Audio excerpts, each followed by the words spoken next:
اور جب تمہارے لڑکے بالغ ہو جائیں تو ان کو بھی اسی طرح اجازت لینی چاہیے جس طرح ان سے اگلے یعنی بڑے آدمی اجازت حاصل کرتے رہے۔ اسی طرح اللہ تم سے اپنی آیتیں کھول کھول کر بیان فرماتا ہے اور اللہ جاننے والا اور حکمت والا ہے۔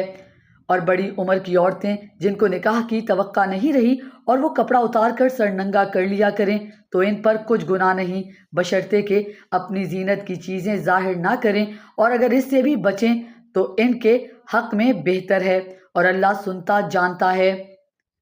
نہ تو اندھے پر کچھ گناہ ہے اور نہ لنگڑے پر اور نہ بیمار پر اور نہ خود تم پر۔ اپنے گھروں سے کھانا کھایا کرو، اپنے باپوں کے گھروں سے یا اپنی ماؤں کے گھروں سے یا بھائیوں کے گھروں سے یا اپنی بہنوں کے گھروں سے یا اپنے چچاؤں کے گھروں سے یا اپنی پھپھیوں کے گھروں سے یا اپنے ماموں کے گھروں سے یا اپنی خالاؤں کے گھروں سے یا اس گھر سے جن کی کنجیاں تمہارے ہاتھ میں ہوں یا اپنے دوستوں کے گھروں سے، اور اس کا بھی تم پر کچھ گناہ نہیں کہ سب مل کر کھانا کھاؤ یا جدا جدا، اور جب گھروں سے میں جایا کرو تو اپنے گھر والوں کو سلام کیا کرو۔